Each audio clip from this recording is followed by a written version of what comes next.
Oh, I'm sorry. Did I break your concentration? Somewhere between science and superstition.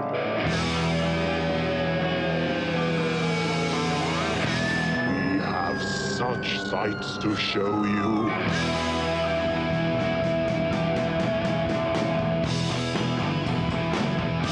Strange Eons. Welcome to Strange Eons Radio. That is Eric over there. Hello. And that is Vanessa over there. Hello. And I am Kelly. Hey guys, we're going to be switching up the show just a little bit starting today. I reached out to you guys and I said that I felt like maybe we were getting into a bit of a rut in the second half of the show. Yeah. And just kind of telling the entire story of the movies we had picked and all that stuff. And I thought that maybe the listeners liked it better when we just kind of told our feelings on the story. And remember when we had started this, we always kind of wanted to make that second half of show like a couple of friends sitting around at a bar saying, I just watched this movie, and not giving them, a blow-by-blow thing. So with that in mind, we're going to cut our time to talking about the actual film stuff to a 5-minute thing on the buzzer. Yes.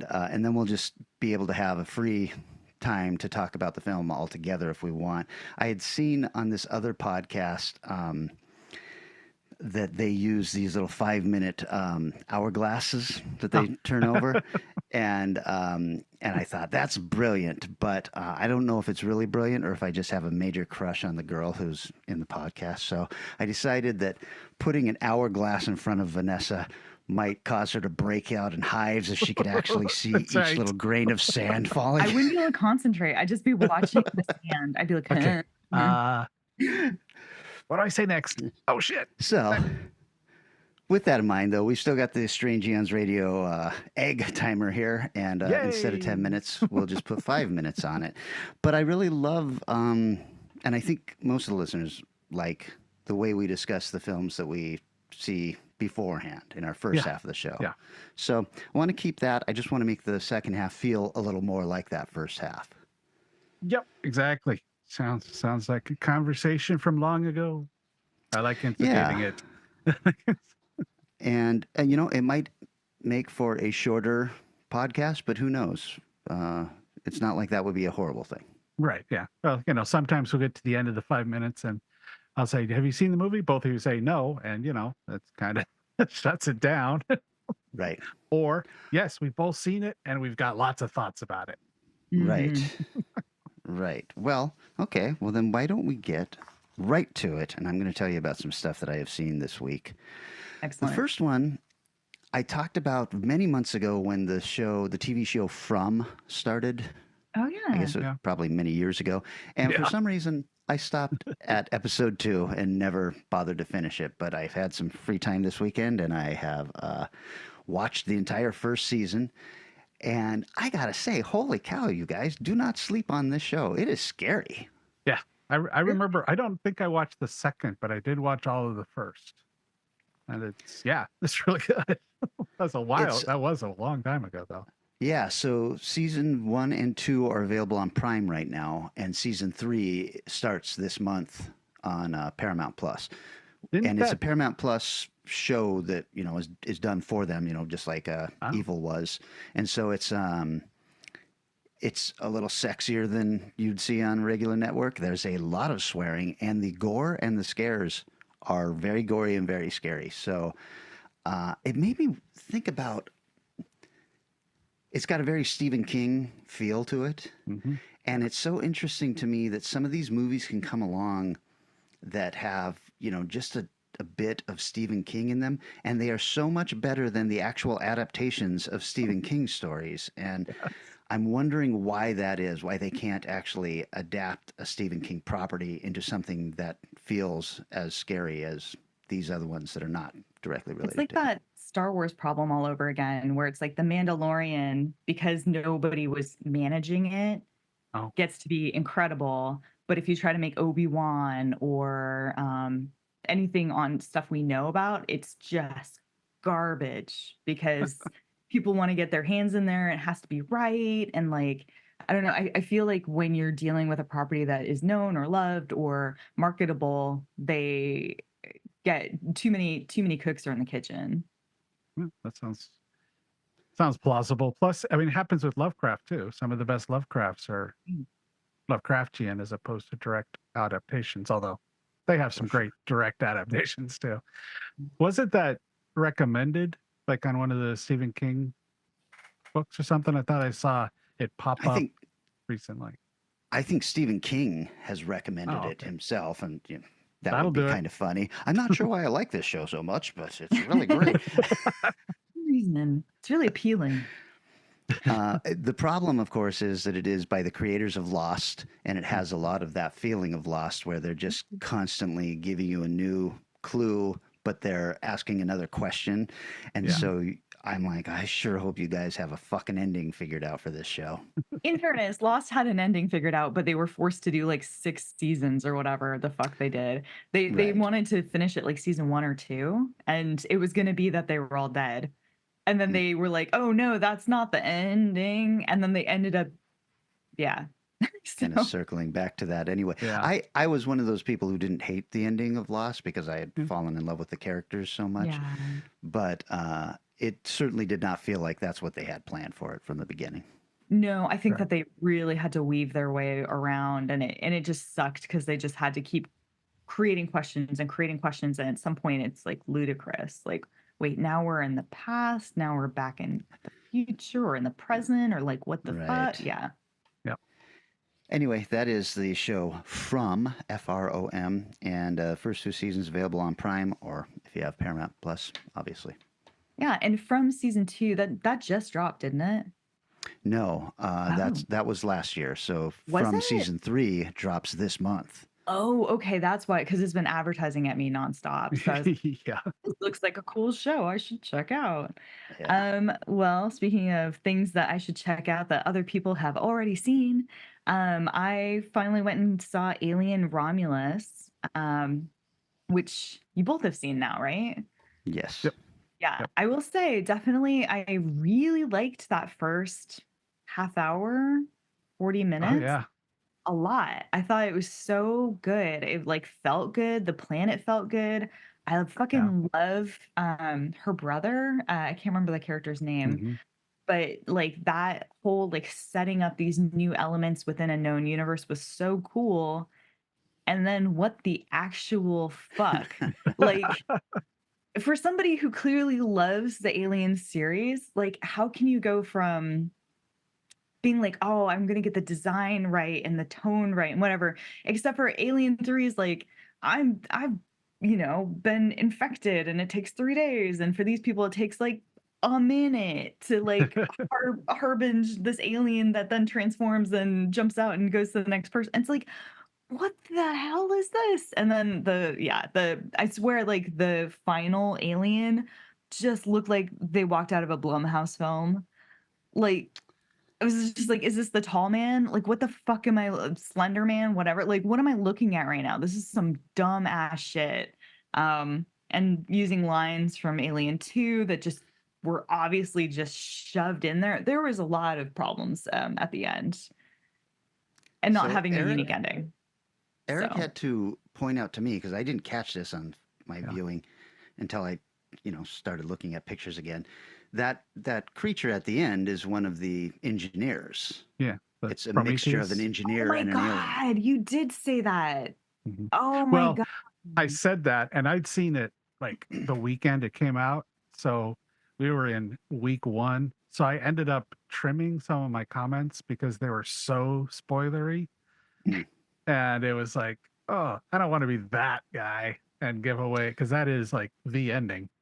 Yeah. So I trimmed a couple of my comments about the engineers out, just Yeah. because, that's not what we do at the first half. Well, and now the second half of our show. Well, okay, so now that we have all seen these, and probably anyone who wants to see this movie has seen Yeah, it it's already, a I want month to or talk so. a little bit about like some real story problems in this. If Wayland Yutani is so interested in these aliens Uh-huh. that they have sent a crew out to grab the alien from Mhm. space, and then it gets loose. They seem to be like somehow making face huggers, Yeah. and I don't quite understand how that happens off of just this one alien, but they are doing that, and then the ship gets overrun, right? And then we are told that the ship that they're going to is going to just fall into the ring of debris around this planet, right? Yeah. If the aliens are so important, why hasn't Weyland Yutani sent somebody up there to grab one of them? Yeah, I was wondering the same thing, and They're the just only going to I let mean, this ship destroy after they yeah, finally found these aliens? it's weird. My brain was trying to fill in the gaps, and I was like, "Well, surely it was such a secret, mission that like all the people who knew about it were dead on the ship." Like, yeah, it doesn't make any sense. It's pretty dumb that there's no other scavengers who are like, "We're gonna go check this out." It's just some kids who were like, "Hey, it's been there for a little bit. We should go check it out." Like, nobody wanted to get scrap it for copper or whatever. DeBronzo and I had gone back and forth on this because we were both like, just another another pair of eyes on the script. Somebody who would go, well, wait a second, why this instead of this same story? And why don't you make it that Weyland Yutani has hired a group of young people, Ooh. no questions asked. You go up there. Oh, We just need you to pick up this one thing for us and bring it back, and we'll And get then you you off get your planet or ton something shaved like off. that. Yeah. Yeah. yeah. Like, I mean, that seems so like such an easy plot, like It answer. just it's this exact same story Yeah. without this massive plot hole now. Yeah. And you have the exact same problem set up where they add time to her like sentence and whatever. And now she especially wants to get out quick. Cause as it Yeah. is, it's sort of like they have to do so much exposition to explain who the guy is who calls her, all these people on the ship who are like there to, who's this plucky young girl? Who's this like asshole guy? Like they definitely could have just trimmed all that out and been like, yeah, we got together a crew of like misfit kids who we don't want to pay much to and their lives mean very little. And, if it works, great. If it Right. doesn't, well, we're in the same position we were. So there's that. There's that Mhm. whole callback to the "get away from her, you bitch," I Yeah. hate that. which makes zero sense in the context of this film. Yeah, and from coming from that character makes Right. even less sense. Yeah. Neither one of his personalities would say that. It's so stupid. And then finally, you guys tell me. Mm, So the now I can't remember the name of the android that they find that they hook up that looks just like Ian Holm. Right. It looks like Ash, but he's somebody else. Yeah. I have a theory that that was not supposed to be Ian Holm when they were shooting it, really? and the studio at the end was like, "Oh, what if we turn that into Ian Holm's face instead of the actor we have hired?" Why do you As think a that? as a not because it's so fucking stupid. It's bad. It is the worst CGI I've seen in a hot minute. Like in a hot It is minute. really bad. If It they is had it is even made bad. a melty plasticine model of Ian Holm, like not even like any CGI, just like with a mouth that goes meh, meh, Yeah. like that Well, it would have would been have fit a fake person better yeah, too. yeah, Yeah, it would you're have been right. so much better. I just don't understand like I mean you might have something there. I would love to know because it doesn't make any sense why it would be Ian Holm. Like Yeah. zero sense. Yeah. So I mean, we know that they make multiple versions of the androids because we Mhm. see Yeah. Bishop a couple of times, but there was just no need for this, and the CGI was so bad that I thought this was a last minute addition. Yeah, You'd see that. it definitely was, the place where they spent the least amount of money. Although I will say I loved her, hot Reeboks kicks. I hope they sell those. We need a new thing for everyone on Alien Day to spend $500 on, so Yeah, there you Right. go. Class play. Alien Romulus. Okay. Eric. Huh? Oh, that's right. That was Vanessa. Kelly, you were talking, so I had it in my head that was your movie. like So yeah, I watched another really good 2024 horror film. stop motion. It's on Yeah. Shudder right now. I kind of avoided it a little bit just because I don't know why. I was like, I don't know, stop motion. I don't know if I want a silly one or one so massively depressing as the full length stop motion I watched. This is a smart film. Smart, interesting, a wonderful examination of a tortured artist and what they might go through and the way the creative mind can just mess with your life. And incredibly well executed. The stop motion is nauseating at times, and that is a massive compliment. It is so well done, and the ideas are so well executed. The performances are amazing all the way through. This is definitely that. I don't see any way this doesn't end up on my top 5 list for the year by the end of this year. It is so good. So wow, haven't seen it. Check it out. It's dark and kind of depressing, but it's very depressing. But it's well done at least. I think it also for me falls into that same category where we were talking about Oddity, which is really good, but very predictable. I mean, there's a twist in stop motion that you see coming like almost from the start. Yes. But I was still fine with it because there's just something about watching an artist go insane that is a trope that I really like. And stop motion photography is just so fucking inherently creepy looking anyway, even if it's a deer walking in the woods or something. Yeah, that's true. It's creepy. So this was I thought this was a really neat horror flick. It must have fucking taken forever to do some of that shit. The construction of some of those dolls, I don't know if stop motion, I'm sure they have an official term that's I don't know, but they were so interesting and really unique looking. So yeah, well worth checking out. Yeah, that's on Shudder, right? Yeah, yep, right now. Okay, then I am going to talk about, boy, I saw, let's just say I really want to love Rings of Power, and I am having a really hard time. So instead... Yeah, as I say, I didn't think you even finished the first season. I thought you... I finished the first season, and I thought it ended really strong, so I was like, all right, let's go. And then I'm just like dying every time I watch it, snoozing and all this stuff. So instead, I will talk about, are you guys familiar with Terminator 0? Oh, I have it in my list, but have not watched it yet.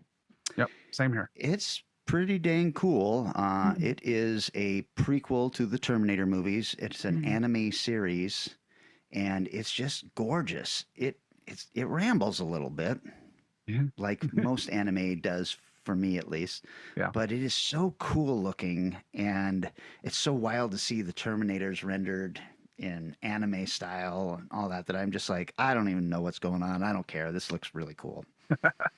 So that's on Netflix, and it is, I think it's an 8-episode series. I'm on episode 5. No idea what's going on. But it looks good. So yes, gorgeous. Watch some of those. Man. Well, gosh. Part of me wants to talk about the evil finale, but Eric, you probably still I have finished it. You have finished it. Oh. Ooh. Yep. Well, what did you feel satisfied as I think that Kelly was by the evil season finale? Oh yeah, absolutely. And I like the open-endedness of it also. They definitely are like, if you build it, we will come. We'll be in Italy, but we will come. Did you not like the ending there? I felt frustrated. I think because they spent so much time building up the sort of love between David and I'm forgetting her name, the main character female, that I just was like, you're still okay. This is just going to continue until you guys die. Well, wait a second. Did you not feel like they were together by the end? No, I did. Yeah, really? I thought they were, yeah. Because he's a priest off in Italy, and they're continuing this, like, if he's a priest, he's a priest. Like, yeah, you wanted them to be together sexually. Yes. I No, felt like they they're were friends. like a couple, but not. No, they're like friend zoned for all eternity. It's like a Wow. horrible You're like, give up your freeze. vows, you fucking asshole. She's He- hot. Yes. He's the super inner. Let me go total cynical on you for it. He's Yeah. super inner circle priest. If he wants to do whatever the fuck he wants to, they're going to look the other way. I know, If he but wants to live with her and kind of have a family, no, we have separate bedrooms. Okay, good. That's good enough for us. Come help us with our remote viewing. I know, I was And gonna the say, you sex can still room. go to his mind palace. No, I think knowing like the way they built him, I feel like he wouldn't do it. And Right, it's just right. frustrating because they spend this whole season talking about how fucked up the entity is and how it's like just like destroying his soul and how he has to like go to confession after each one because it's burdening him with like demonic like tumors. And then at the end, it's like, no, but it's okay. He's going to be there. But I mean, I am happy that she's there. And I'm happy that what's his name is making a lot of money. That's cool. Ben. But I don't would- know. Like, there was a few, I don't know. I guess I wanted it to just be a little more satisfying. I would say if they wrapped it up the way you're looking, the series is done. I know. Right. I know. But I mean, but in my this- head, I was like, oh, this is the end. And I didn't realize that they might potentially. As popular as it is, there could even be, even if there's not another series, there might be some movies. I mean, Right. So No, you're right. You're definitely right. If you look at it from that angle, then you can't. Like you absolutely can't. But it was hard. And like my favorite character of all of that, like quirky nun being at the place of silence, I was like, fuck. She's so great. Don't mute her. Don't mute her. Like she's so good. I Yep. just want to follow her around. I don't want her to have her own show. I just want to like keep seeing her in general. But You know, it'd be great because this is not the end of shows where we've got religious people in the foreground. There have been shows like this for the last 30 or 40 years where they revolve around a priest or something like that. It'd be neat if she just shows up as a guest character playing the same character in all these other shows that are not supernatural or anything like that. just tie it into the like evil whacking stuff. Yes. Yeah, it's so neat to see Andrea Martin getting a second chance at becoming. I never thought she was appreciated as much as she should have been after What was she SCTV. in? She was one of those character or actors from SCTV that John Candy and Eugene Levy and a bunch of actors came from. Yeah. And she was always super funny, and I thought that she never got the recognition she deserved. So I love that it finally comes late in her life in a semi-dramatic role. And also, I like the open-endedness of it also.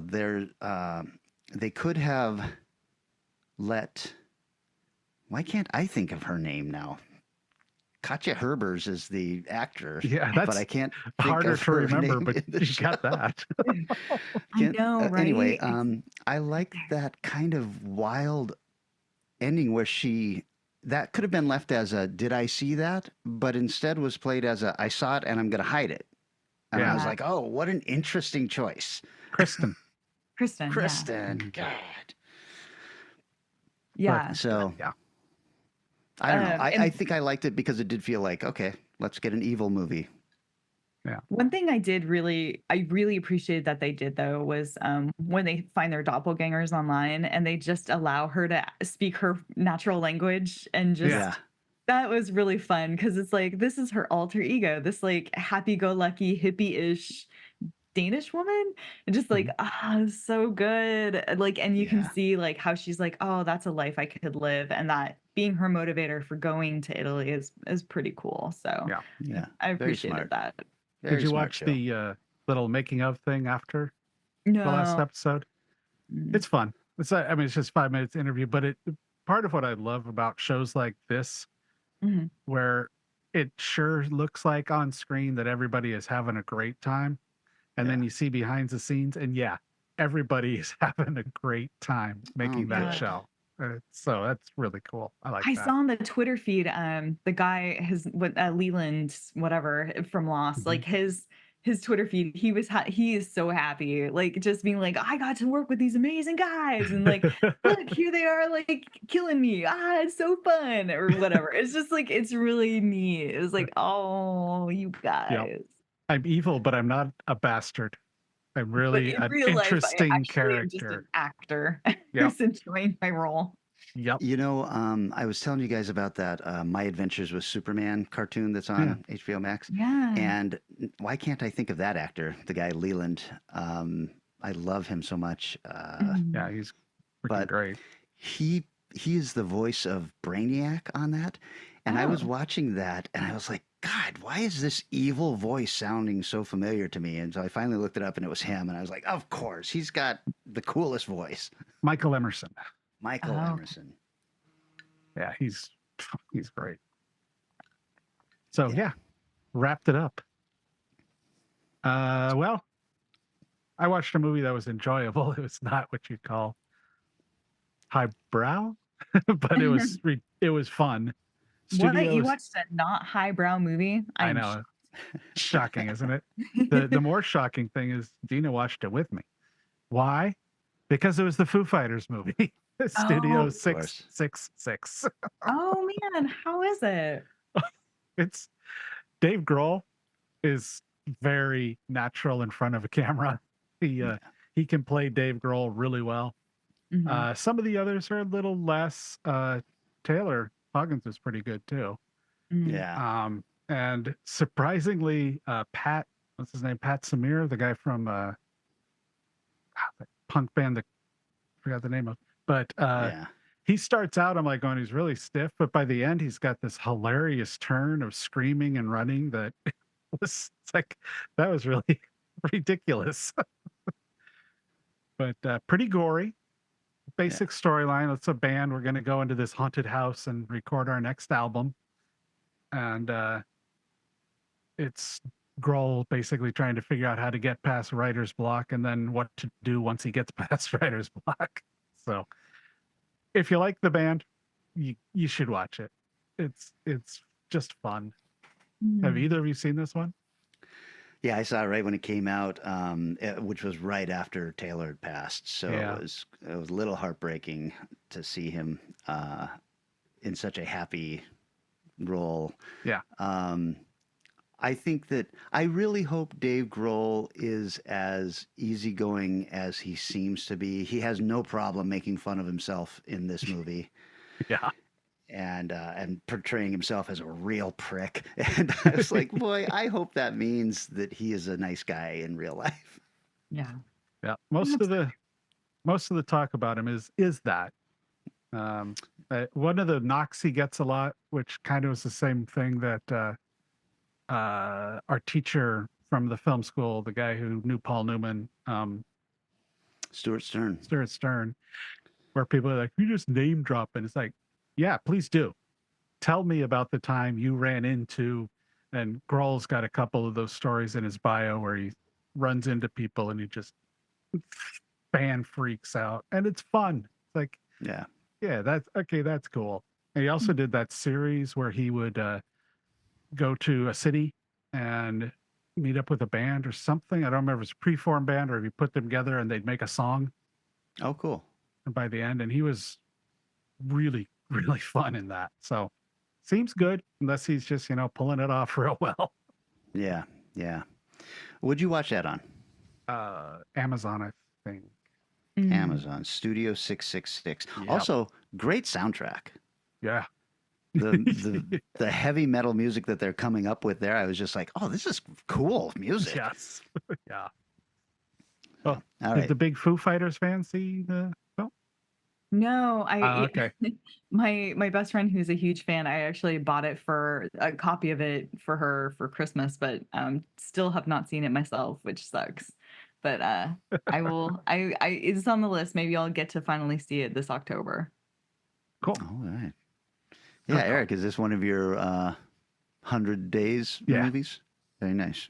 Yeah, I'm currently way far ahead of what I'm posting. I just haven't been posting very well. So although it looks like I'm nowhere near, I'm actually pretty much exactly on time for the 100 days at this point. So I just have a lot I haven't posted.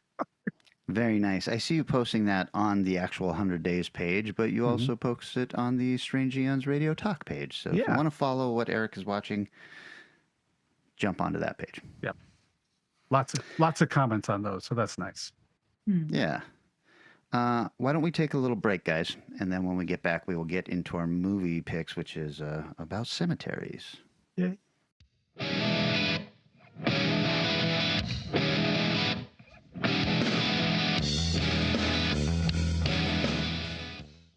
Goosebumps. Terror in the graveyard game. Goosebumps. Get through the graveyard alive or be changed into a monster. Goosebumps. Terror in the graveyard game. Collect bells. Avoid hidden traps. Find the magic ring. Defeat the headless ghost. I win! Goosebumps. Terror in the graveyard game.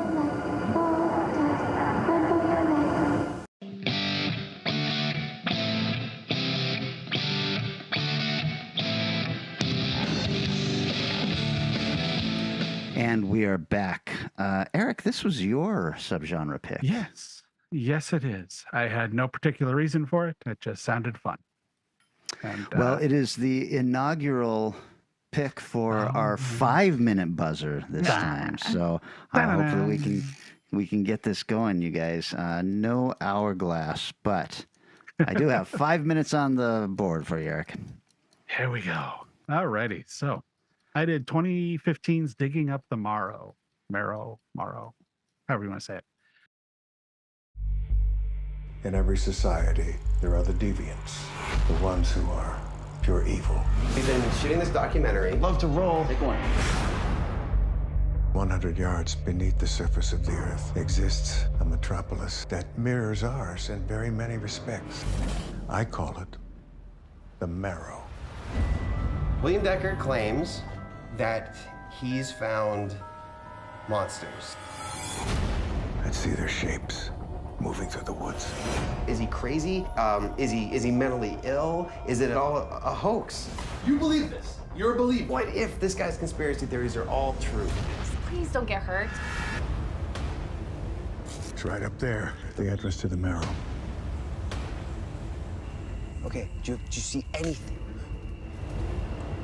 Oh, God, he's right here in front of us now. I don't see it. Turn it on. Turn on the light. No. Turn on the light. If it's here, I want to see it. Turn off that light. Turn on the light. You're too blind to see what's going on around you. Well, you're gonna see. You're gonna see. Are you kidding me? You should just go. I warned you. I warned you. Some of them were dangerous. Mr. Decker, just tell me the truth about one single thing. They know we found him. Stay away.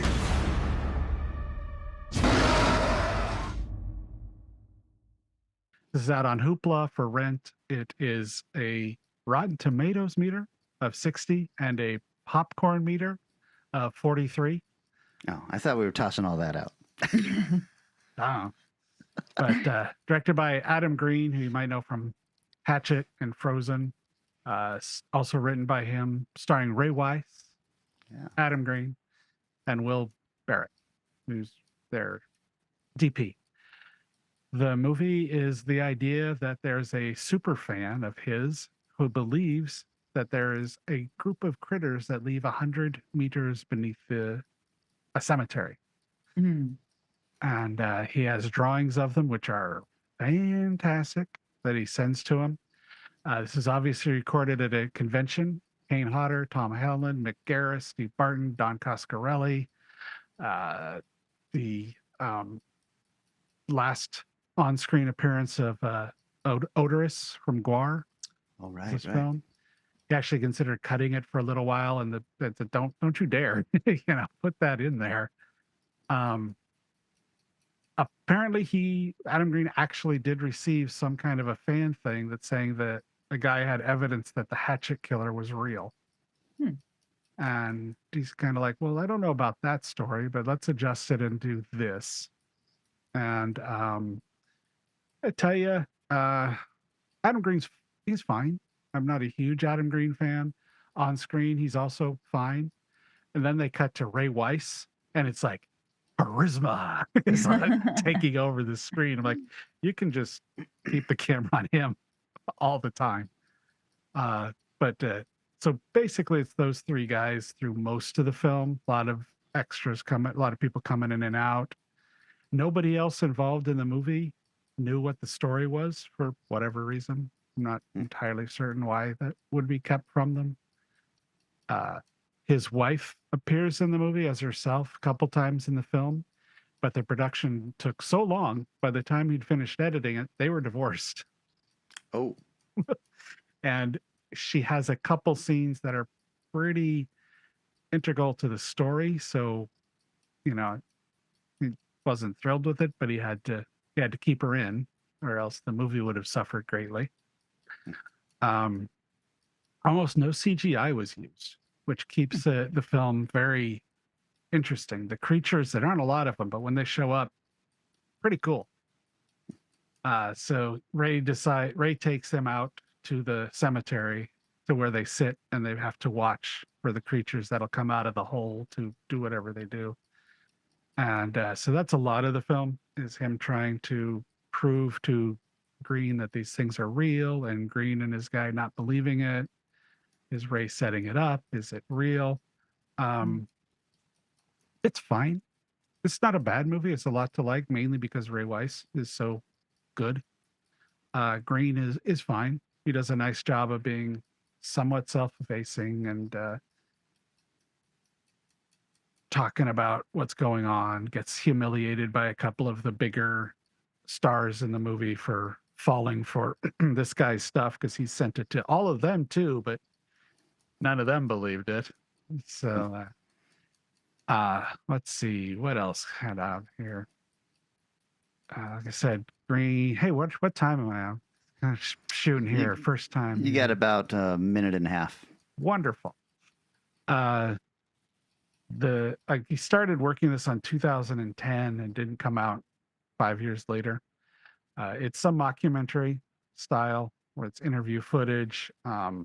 They set up cameras in the woods and little things along those lines. It was very obviously these guys just doing stuff when they had their spare time, because there's no budget. And I'm pretty sure Frozen was either in the works or shortly out, because Frozen t-shirts and posters are everywhere. So, Frozen, not the Disney movie, but nope. Adam is sitting on a ski lift, pretending he can't find a way off for 90 minutes. But that one. So I would say, if you're a Ray Weiss fan, check this one out.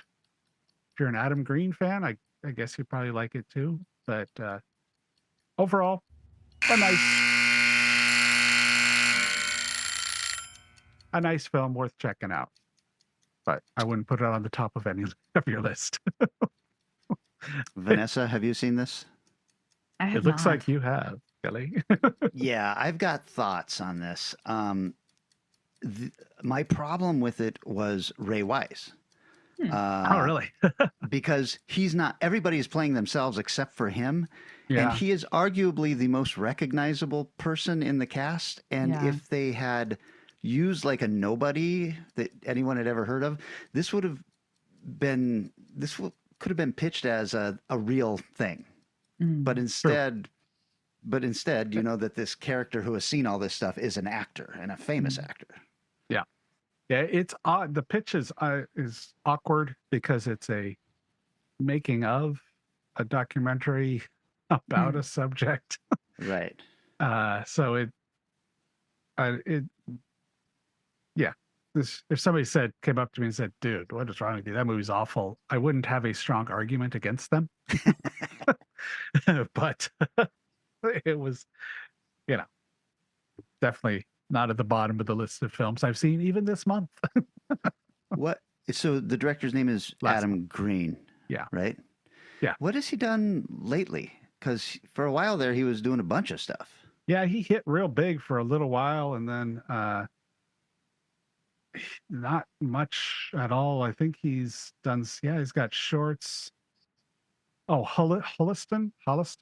TV Yeah, series. but that was ran for a still couple. 6 No, or that 8 was- years ago. Yeah, that was 2013. Yeah, I'm not sure. I mean, maybe, I mean, it's real personal level for the guy, but maybe the divorce really messed him up, and he just kind of, you know what, I'm just gonna enjoy my fame I've got and do conventions and have fun or something. Right. I don't know. But yeah, he really has disappeared for as big as he was after the Hatchet movies and Frozen. Yeah. Interesting. Because this is obviously a no budget film. Oh yeah. I think everybody was doing him a favor by being in this. Yeah. All the footage of stars was shot at conventions that they were at. And Yeah. so yeah, it's very much that. Or I mean, I know a friend of ours, I won't go into details, hates the guy for a couple reasons, but I don't know, maybe he's not a great dude, burned bridges or something. I don't know. It's all pure speculation because it's not like he has a biography. Right. We should change the name of our show to Pure Speculation. Vanessa, you want to go next? Not really, but I will. You're going next. Oh, God. 5 minutes. All right. Well, I chose a film that's definitely on the nose, but I just never seen, which is the 1994 movie Cemetery Man. Hello? It's me. Oh, am I bothering you? Francesca? Oh, don't worry. I'll get out of the show sometime. Hold on a minute, Franco.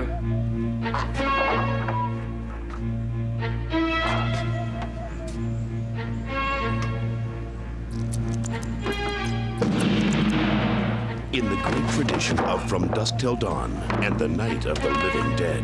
You were saying, Franco? Comes Cemetery Man, the movie critics are calling frightfully funny. Why the barbed wire? Do they climb in at night? No. They climb out sometimes. A visual feast of ghoulishness, deliriously original. A movie full of surprises. We can't. I'm alive. You're dead.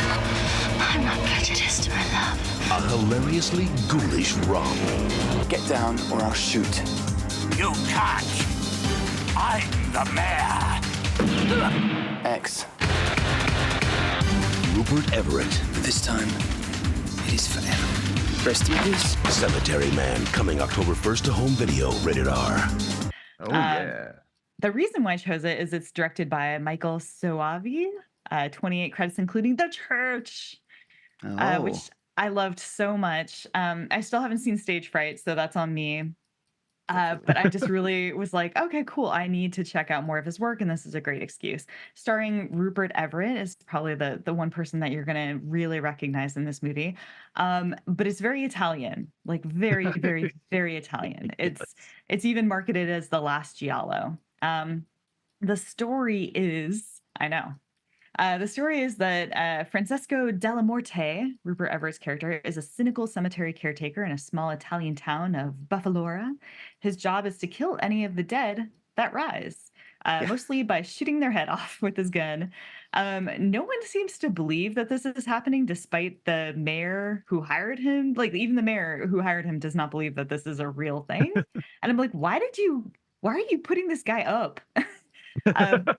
But he's there alone, like in the cemetery with his assistant, who's kind of this larger, like Hodor style character. I can't quite remember his name. It's like Gruff or Gror or Grove or something. Anyway. And then one day, of course, the most beautiful woman in the entire world enters his cemetery. And she's there grieving her recently deceased husband. One thing leads to another. They may or may not be banging on the husband's grave when he, of course, rises from the dead, kills her, and then that sets off a sort of cascading effect of Rupert Everett's character having to go around and kill her. And then are people the monsters, or are zombies the monsters? And he gets a little bit zesty with his murdering, and maybe isn't just killing the dead anymore. So this movie, I I have so many confused thoughts about it. When I was watching it, there's just a lot of weird things in it. There's a lady who comes to the cemetery all the time who keeps calling him an engineer, and I'm like, I don't understand what this means. There's a huge theme of impotence and castration. The town is like obsessed with it. They keep talking about it to him, and I'm like, I don't understand why this is a thing. The woman who he falls in love with ends up playing 3 different characters across this film, which I was also right. like, okay. And he falls in love deeply with all of them. And he gets increasingly bitter and angry towards each one to the point where the last one, he actually fucking lights her on fire and like locks the door. It's like, okay. But there is, and it ends with them, sorry, spoilers. It's not really though. They're all in a snow globe. Yeah. It ends with them in a snow globe. So yes. Oh my god. It's It's the Severin's. same one. It's the snow Severin globe. made a snow globe of it. Holy Eric, shit. Yeah, you better take a picture of that and post it on the page. Fuck. That's amazing. I really don't know if I like this film or not. It feels like breathing the 90s. It's so like depressed and cynical and angry and philosophical at the same time, to the point where you're like, it's Rupert Everett and he's hot, and every time he speaks, you're like, cool. But also, I fucking hate this guy. Like, this character is such a little shit. And you're like, why are you okay? That's fine. So it's really tough to tell. I don't know. It's growing on me. They have this weird popping color effect where it just feels really overly saturated. Like the greens are just so green. It's just, I don't know. There's a lot in here. It's weird to think that this is made by the same guy who did The Church. Honestly, like it feels very different. It's a comedy. The Church is not a comedy. This is like a bizarre, funky, fresh comedy. For the 90s. Whether or not I liked it, I will tell you who did like it, and that is my 8-month-old daughter, Danica. Oh, fucking love this movie. She, by the way, cried when she saw a sheep on the TV in a children's YouTube series. But this movie, she was like, yes, zombies, please shoot their head off. This is awesome. I'm into it. So that was especially great. I do have a little bit of trivia, but I will say if you really want some good trivia on it, I didn't realize there was a Joe Bob episode recently about this. Yeah. So I would say check that out. They talk about a lot of good stuff. But it is really useful to know that this is based on a very famous comic, like wildly more famous than any comic, that better sales than any comic we've had in the US, called Dylan Dog. And they actually cast Rupert Everett because they based the comic on his likeness.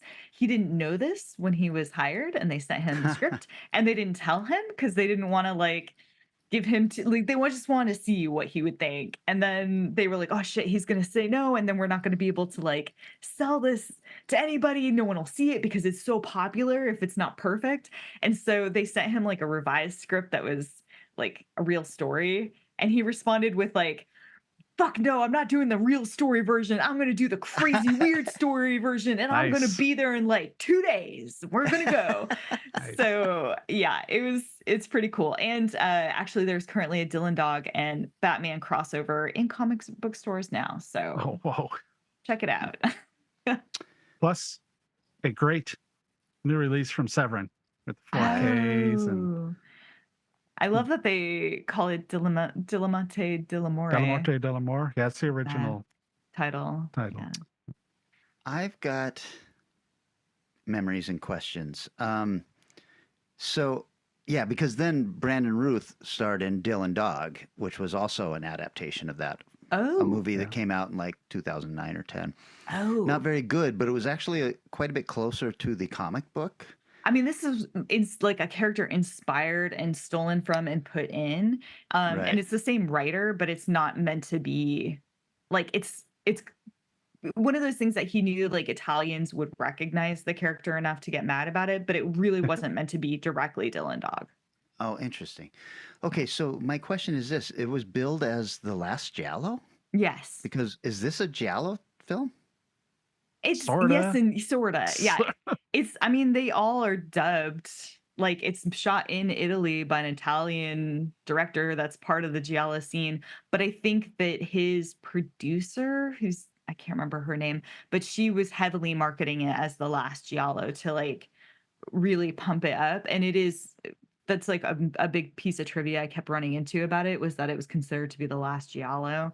I mean, it's got some of those stylings, but obviously it's lacking a lot of stuff. You're not seeing like black gloves and lace and the J&M. I would call that marketing. Yeah. More than the movie itself being Giallo. Yeah, Okay. it's got like hints. It's got like a sneeze of Giallo on it. But... Yeah. When they go into the town and stuff, it hits a little bit more Giallo-esque than the graveyard or other stuff.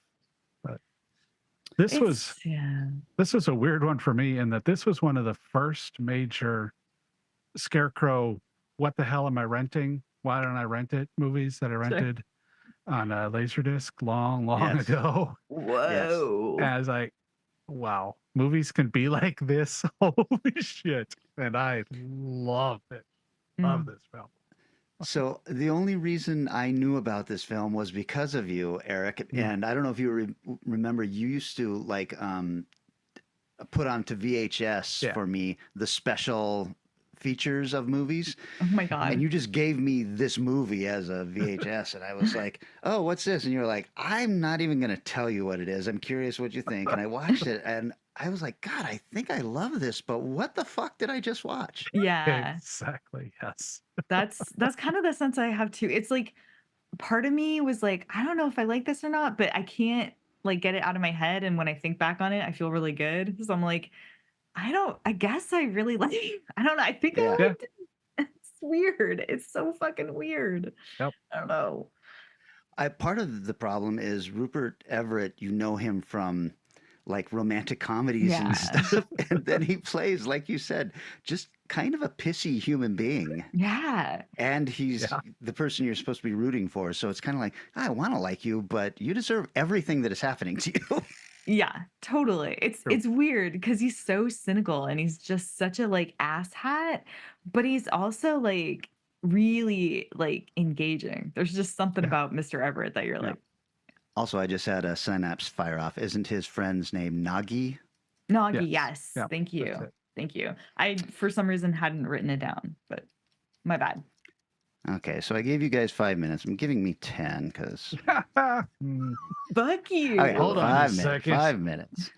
5 minutes. And I decided to talk about a film that was part of my Crow viewing, and that is The Crow, Salvation. I want to be with you forever. Only forever? Come on. The Crow legacy continues when a young man is wrongfully accused of murder. Alexander Frederick Corvus, do you have any last words? I loved Lauren. I'm innocent.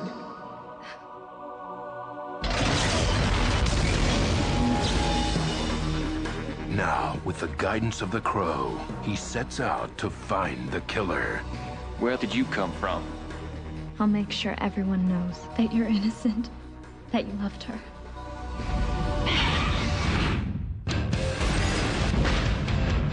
What do you want? I want to know why.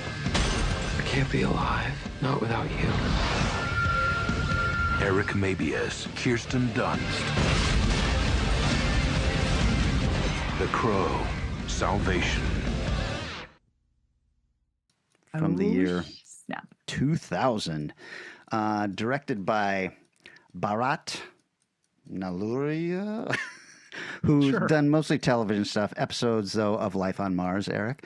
The 100, Torchwood, and Outcast. And it's written, of course, by James O'Barr, but I think he's just given a credit as the creator of The Crow. And Chip Johansson, who has also done mostly TV, but 13 episodes of Millennium, 10 episodes of 24, and I think he might have been a creator on Homeland, which I still haven't watched, but he's got 33 writing credits on that. Jeez. So you would expect this film to be good. Uh-oh. Uh-oh.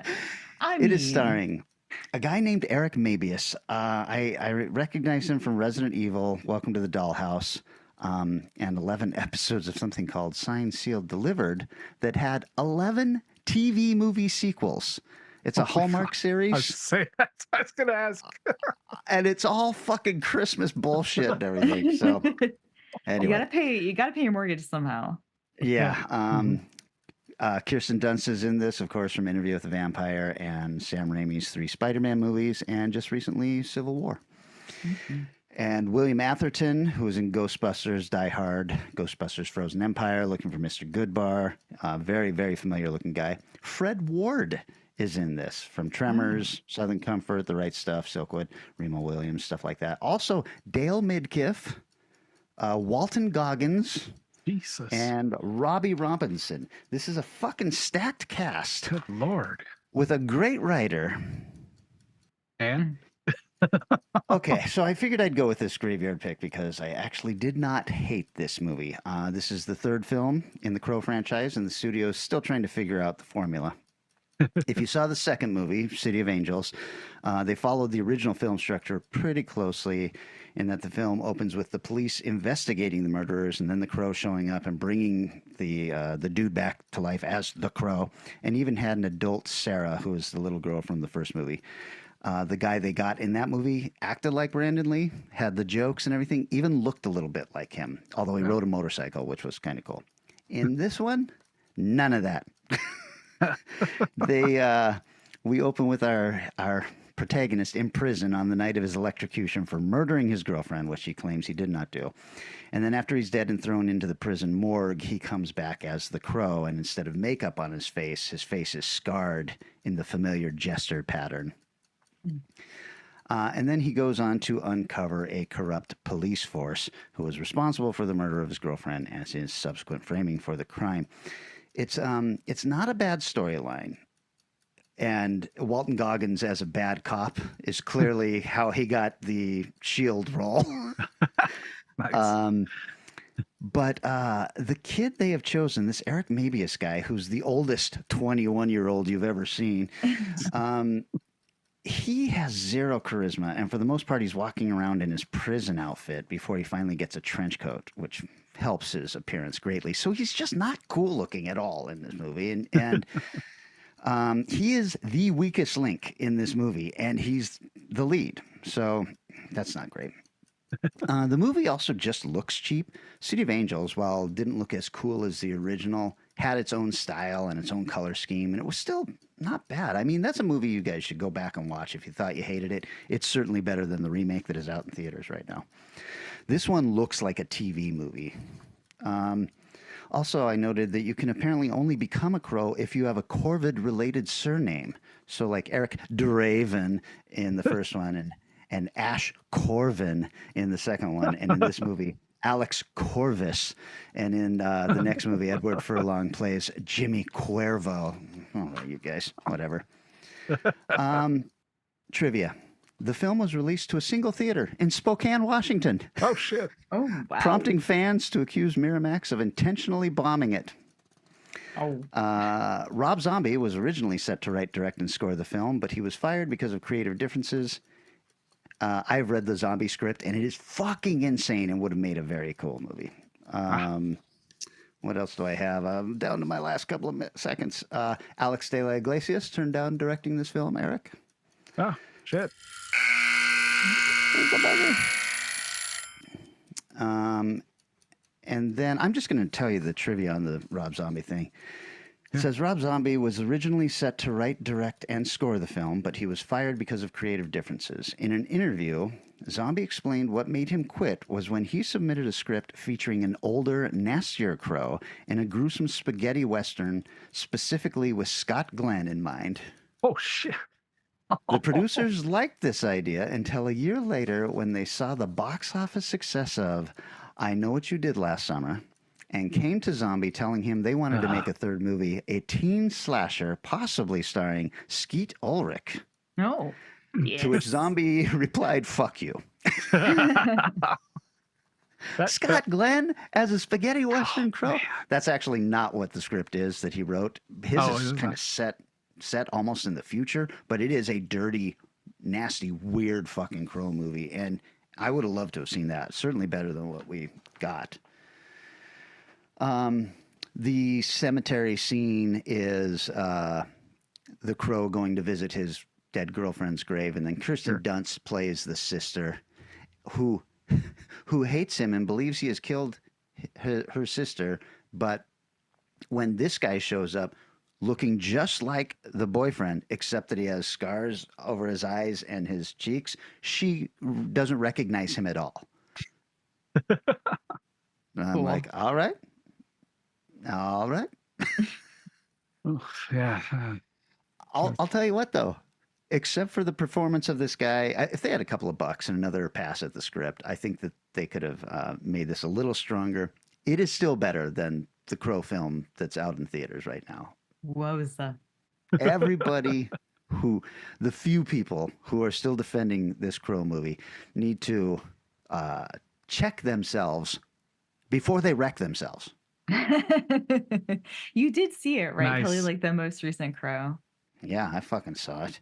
Okay. I was like, Vanessa's about to go, well, I loved it. I know, I haven't seen it. Okay. I'm just like, You know, the problem is this. There's certain things that you do in a film that make you like your protagonist, right? Like in The Crow, when we finally see Brandon Lee crawl out of the grave, we don't automatically like him. No. We like him because of the flashbacks where we see that he's a musician.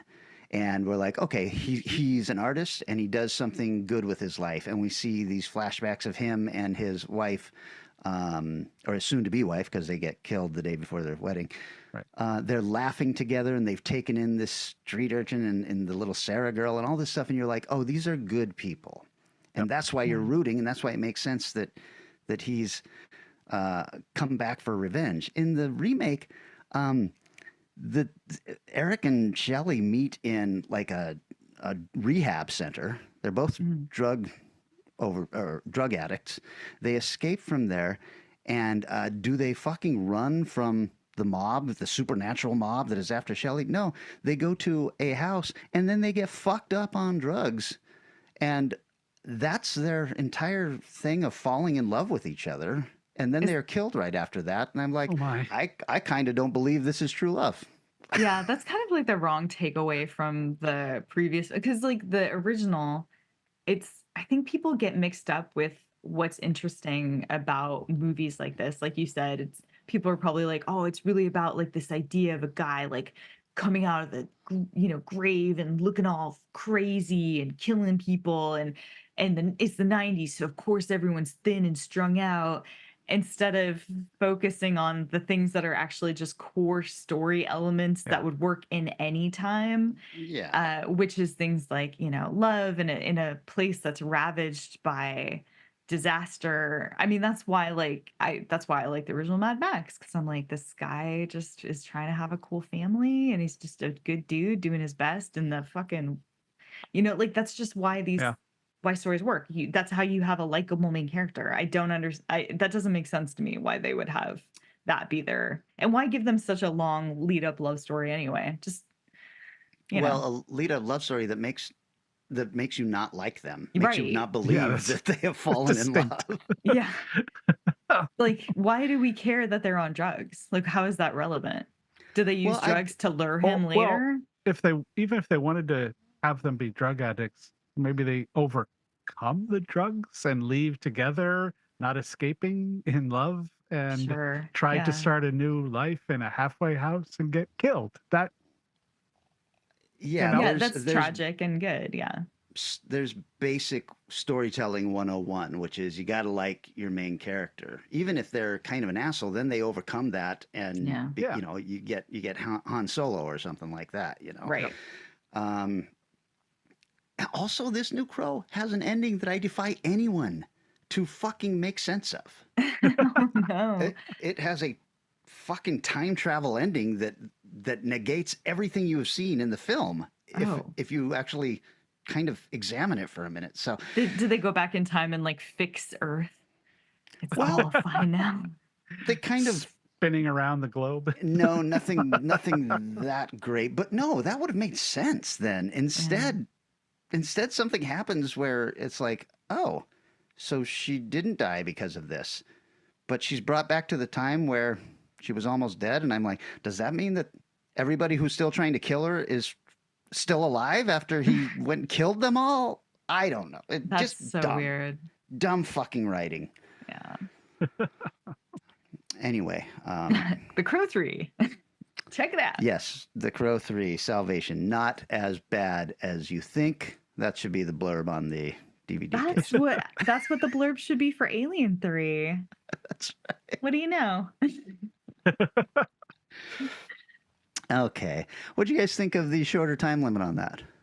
That was fine. Yeah, I think it was I fine. like it. I with my notes were a little haphazard, so like I was kind of flying by the seat of my pants through this one. Next time, maybe it'll be a little bit more thought Well, through.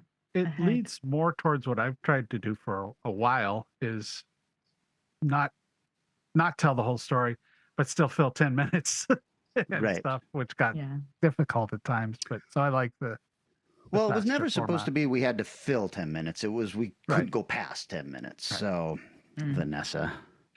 I So- just get excited to talk out loud. I only get so many opportunities. You guys have given me one, and therefore, take it. Well, I felt like we all still talked for a good amount of time, but the afterwards talk is, I think, a little more Yes. fun Yeah, I than, like that. than just spelling out what happens in this entire Yep, thing. definitely. And there's a few of our listeners I know that won't listen to an episode until they've seen all 3 films. And I think Oh. this could help speed that process up for them. Right. Like, you can Even though I listen, just gave away the ending of the brand new Crow movie. And well, Alien Romulus, and Yes. Oh, well. fair point. Oh. Hey, if you guys, listeners, if you like this, you can reach out on Strange Eons Radio Talk and tell us that it worked, or reach out on the Strange Eons Radio hotline, which is 253-237-4266, and let us know if you're liking this kind of time change that we're doing in this. Part of the reason is that going into this, I've been trying to set writing goals for myself, and I would count anything that I wrote as writing for the day, even if that meant that I was writing a ton of notes on the film that I was watching. But now that I am actually fucking writing constantly, all those notes are getting in the way of my real writing. So I'm like, I still want to watch movies and I still want to talk about them, but I don't have as much time as I used to. I think that's fair. I don't know how much, we want to bring the value and the interesting bits of like our thoughts on the films, and maybe some of the fun trivia that people wouldn't know already who had seen it, and give them a mild refresher. I think that works really well. Yep. We don't need to give them the beat by beat, but I will miss saying things like, will they blah blah blah? Oh, wow. Will they Well, you blah, can blah, still blah? you can still do that. Just I don't alter how know. you do it. I don't know. I had it for this one written down, and I was like, not gonna make any sense. Gonna make 0 sense if I say this. I will not say I this. had it on. Yeah, I had it on my notes too. This was a quick rewrite this morning of the notes I had on this film. I just highlighted the words that made sense. Well, so that means crap. that means it's my pick for the next subgenre, you guys. And I don't know why I wanted to do this again, but I would really like to re-examine giant insects or giant something. I'll even accept the colossal man or something like that. But Giant. one of those giant things that are bigger than they should be. Andre the Giant. Speaking of which, You cannot do Boogie Nights. A-okay. A-okay. Okay, this is the part where I thank everybody for liking and sharing our posts and for commenting on stuff on the Strange Hands Radio Talk page. We really love that. Also, leaving reviews are great, and especially if you are participating in the value for value system, which is if you get something out of this, give something back. We can't decide what that value is for you. You get to figure that out. Apparently, you all think it's worth $0 right now. So, stick burn. Self-burn. Ouch, listeners. Ouch. Whew. It hurts. Look, no pressure. I get it. Yeah. We suck. Okay. It's like the tip I gave yesterday. Oh no. It was bad service. Oh. I paid for my food. So. That's good. That's good. Now we'll generate some real talk on this. Right. Yeah, now people are going to get into tipping culture. Holy cow. Do we tip at Papa Murphy's or Subway? I have those questions. So listeners, you let me know. Am I supposed to tip when people literally just hand me the food and there's no service actually involved? Because I have questions. All right. It's a hot dog a sandwich. I'm going to keep my mouth shut on this because I have no, definite I need thoughts. to know that too. Because you can put cheese on a hot dog as well. Oh no. And sometimes the bun becomes 2 pieces of bread because it falls apart in the middle. I think the notes for this episode should include wait till the end. You've been listening to Hot Dog Radio, Hot Talk, Hot Dogs all day. Okay, that's it, you guys. We're going to be recording in person next time, right? Yeah. Barring unforeseen circumstances. So love you guys, and I will see you in 7 short days, and we are talking about giant insects. Hey. See you next Thursday. Transportation and other considerations for Strange Eons Radio produced by Pan Am Airlines. When you think of traveling, think of Pan Am. You can't beat the experience. Guests of Strange Eons Radio stay at Econo Lodge Everett. It's an easy stop on the road, you know what I mean. Strange Eons Radio is recorded live in front of a studio audience. If you enjoyed this episode, please consider leaving us a positive review on your favorite podcast app. Sit, Ubu, sit. Because I have questions.